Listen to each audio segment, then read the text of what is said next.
Si tu as déjà pensé à lancer ta propre marque ou si tu es en train de construire ta présence en ligne, tu sais sûrement à quel point il est important d'avoir une personnalité de marque bien définie.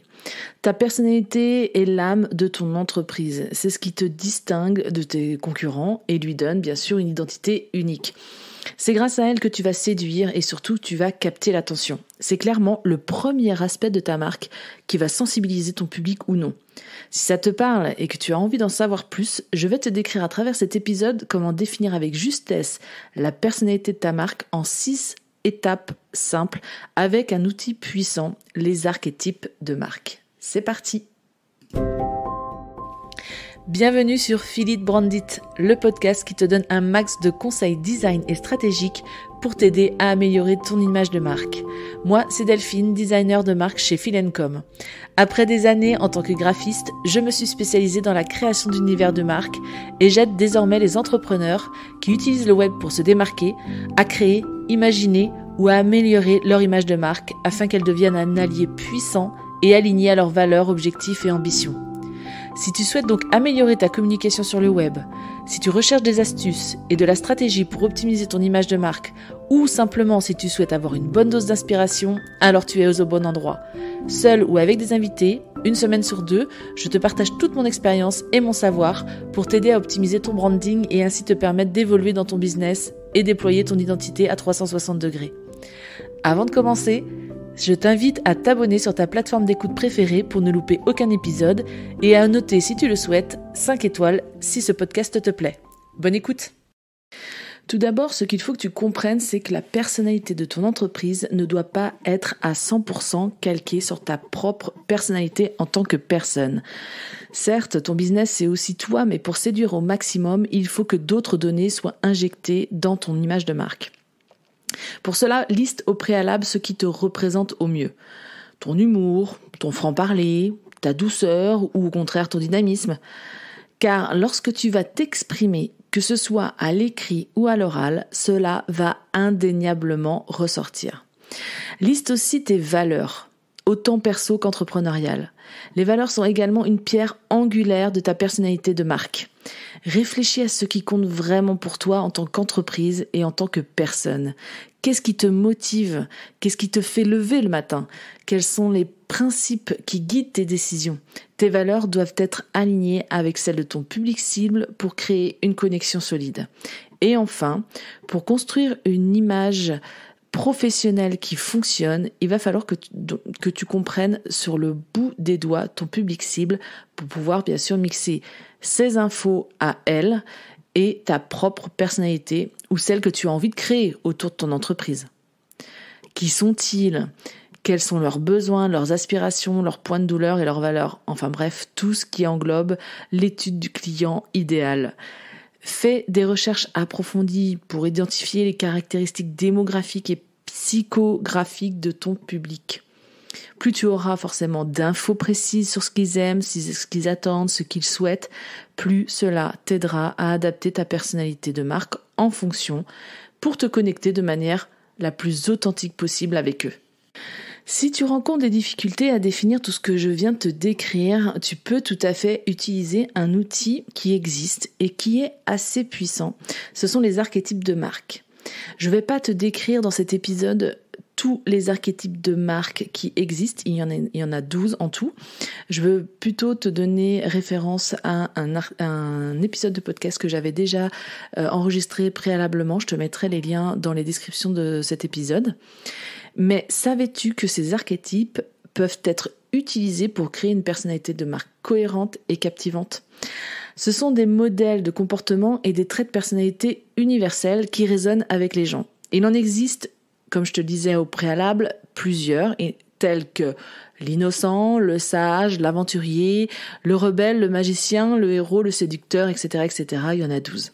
Chaque archétype a ses propres traits de personnalité distincts et évoque des émotions spécifiques chez le public ciblé. Fais des recherches approfondies pour comprendre les caractéristiques de chaque archétype et comment il pourrait correspondre à toi ou à ta marque. Une fois que tu as une bonne compréhension des différents archétypes, il est temps d'identifier celui qui correspond le mieux à ta marque. Alors pour ça, il faut que tu te poses quelques questions. Quels sont les traits de personnalité qui définissent le mieux ta marque ou ta personnalité? Quels sont les sentiments, les émotions que tu veux susciter chez ton public cible? Sélectionne ensuite celui qui correspond le mieux à ces critères. Intègre ces traits dans ta communication, ton design, ton message et tes actions marketing. Cela va aider à créer une personnalité de marque cohérente et reconnaissable et surtout alignée avec ce que tu es. Une fois que tu as défini tout ça, il va falloir développer ton identité visuelle autour de ça. À partir de cette base, tu as en ta possession suffisamment d'éléments pour désormais pouvoir concrétiser cela de manière visuelle. L'identité visuelle est un autre élément clé pour définir ta personnalité.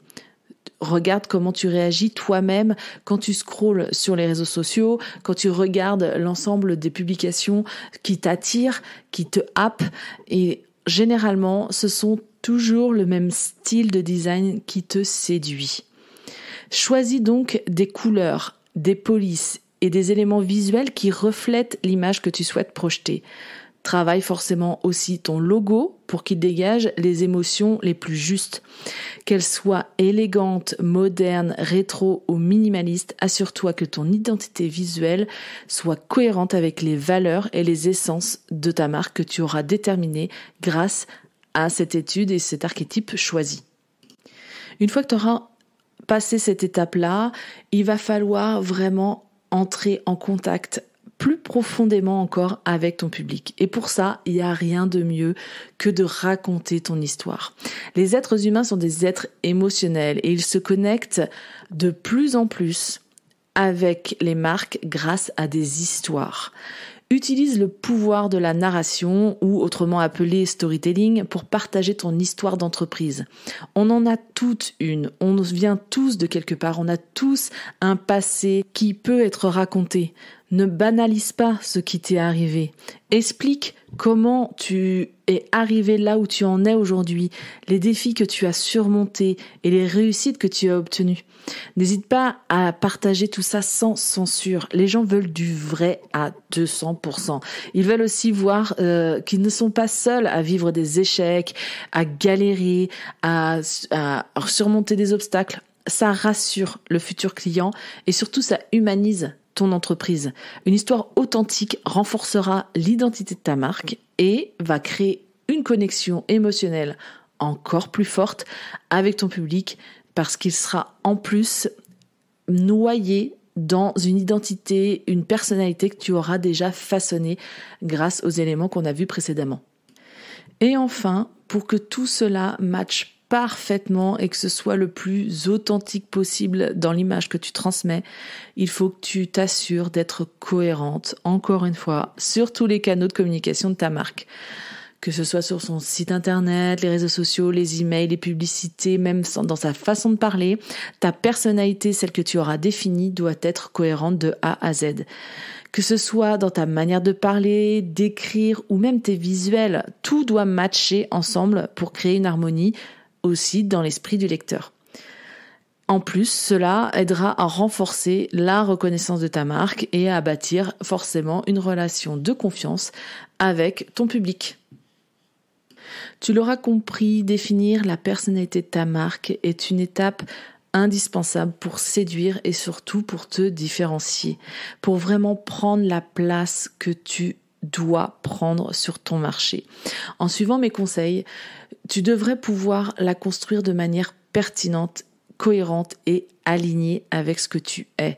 C'est important, cette notion d'alignement.